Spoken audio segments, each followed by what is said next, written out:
Okay, 8 years ago, I got promoted to manage someone but myself for the very first time. I remember my boss told me then, Lena, this job is not what you think it is. I didn't quite care to ask what she meant because becoming a manager in my system of values was the goal. You are considered successful if you have the title and if you have power. Who doesn't want that? Now, after many years of work, getting disappointed in managerial job and in corporate many times, I can share with you something that I don't see a lot of managers talking about.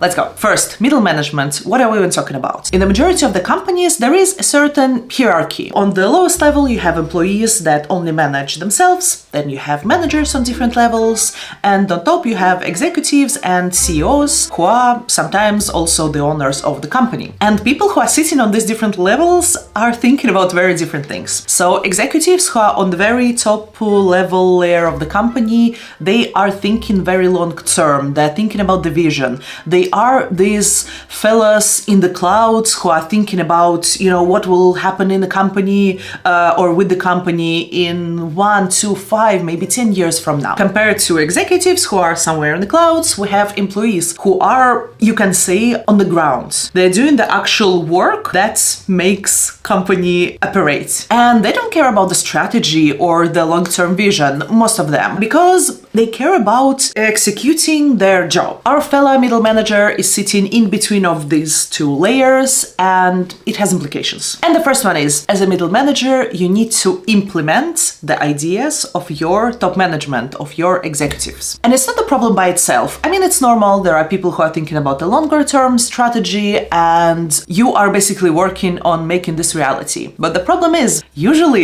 not usually. Sometimes middle managers are very limitedly involved in the process of decision making. So you practically need to implement things that you didn't decide. And this can be challenging. If something is given to you in a top-down manner, we as people are likely to feel a little bit of a resistance compared to a situation where we were even limitedly, even a little bit involved in the creation of the strategy, in the development of this decision. And it is in general possible. A lot of modern leadership practices are telling us to involve our teams in the decision-making of the things that will make an impact on them, because it just makes a change management much easier and more smooth. But not all executives are like that, and sometimes it makes the job of a middle manager a little bit harder than it could be. Middle manager also needs to understand a long term while being responsible for the short term. Here's the thing, we usually in our work think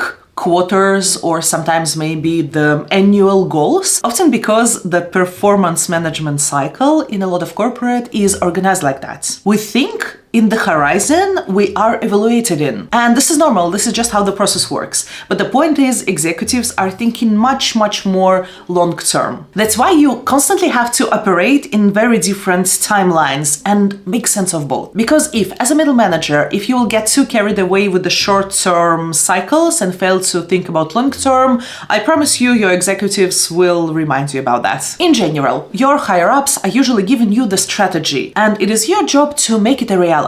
But the task is not just to slice it from 5-year outlook to annual outlook or quarterly outlook. The hardest part of the job is that you need to match it with the reality, which requires a lot of effort, especially in the companies where VPs and CEOs are very detached from how the things are actually happening in the ground. Another thing that for me was quite a surprise when I became doing this job of a middle manager was that I need to explain to my people things that no one properly explained to me. And in general, you always operate, not always, but you often operate in a state of an ambiguity and lack of information yourself. But your team require you to tell them what is happening, what they should do, when and how. So sometimes you're practically managing the failures of your executives to properly communicate what is happening, where are we going, and what everyone should do. don't get me wrong, of course it's happening not in every company, but I saw that and experienced that myself suspiciously often. Also, you need to be ready to implement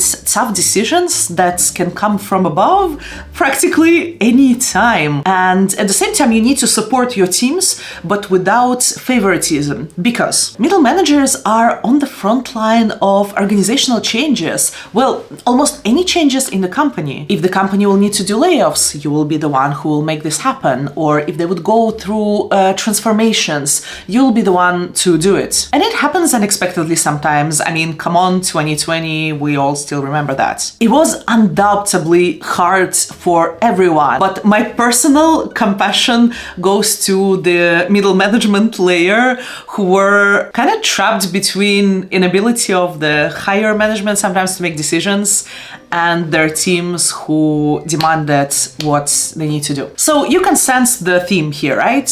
Middle managers are generally kind of pressured a little bit from bottom up and from top down. But that's not it. You will be constantly asked to deliver more with less all the time. And again, it's not a problem by itself, but if you compare yourself to the executives or even the owners of the company, their motivation to deliver more with less is very, very different than yours. But often they make you feel the same level of responsibility for the final result. And if you did a good job, you will often struggle with a lack of recognition, because if you're a good manager, you'll usually try to give a kudos or a spotlight to your team, not to yourself. Another thing I don't think I was fully ready for is, I would say, the need to navigate office politics and like the complexity of communications in general. I mean, how many tasks in corporate are done in one-to-one manner? How many problems are solved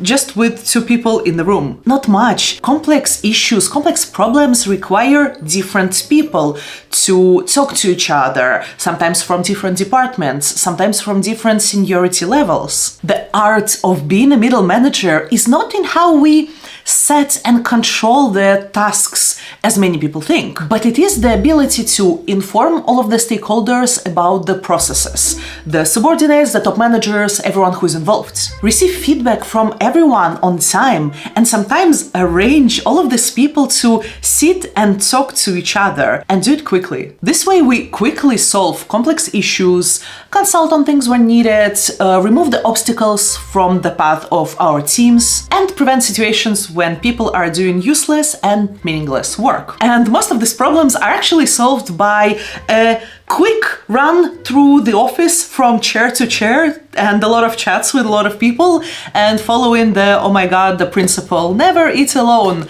but it does help. And for many managers, this is how their day looks like. This is how their work looks like.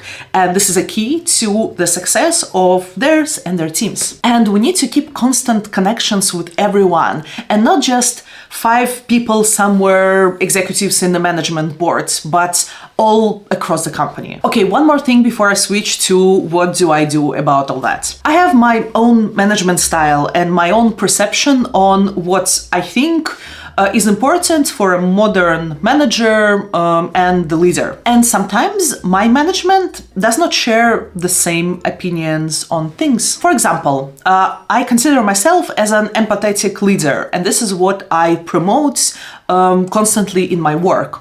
But I used to have managers that were very, very far from this whole concept. And here's the thing, I cannot change that. Of course, I can change the workplace, I can find another manager, but without it, there is a limit of what I can do about it. And it does make your life a little bit harder because you stand by things you believe in and you don't feel the support of your management in it. Okay, I have a feeling that I just put 8 years of all of my managerial challenges in, I don't know, few minutes. It almost felt like a therapeutic session. Now, what I want to share with you is what do I do about it? I'm still a manager and I'm happy to do this job. So hopefully these insights will help you as well. And the first one is, I do what I can in the position I am in. I think at some point I accepted that doing something perfectly is rarely possible. It not only comes to the output of work, but also to how I evaluate my own behaviors, if that makes sense. All of us, to a certain extent, on a learning paths. And I think I developed some sort of a forgiveness towards myself for sometimes not doing everything perfectly. Despite all of these challenges and complications that I've just shared, I know that I put my efforts to do my best. And sometimes it's still not enough. And this is just the way it is. I learned to accept that. And this is also a part of my job. By the way, when I learned to accept this in myself, I magically started to be a little bit more forgiving to other managers who, guess what, also make mistakes. Also, and this was one of the most important things I learned to do, is to communicate to my executives my problems and challenges in a constructive way. The majority of them used to be in my position at some point, and sometimes they just tend to forget the challenges that they experienced when they used to be at my place, in my shoes. I understand that because, sometimes it works even for middle management as well, right? I saw a lot of people who kind of tend to forget what troubles they used to have when they were employees, and they were insensitive towards their team members because of that. So we're all people, we're all fall for that. Yeah, this video turned a little bit more personal than I originally anticipated, but if you like that, I will leave a link to a video, a day in life of a tech manager in Amsterdam. That's me. So check it out if you like. Thank you for watching.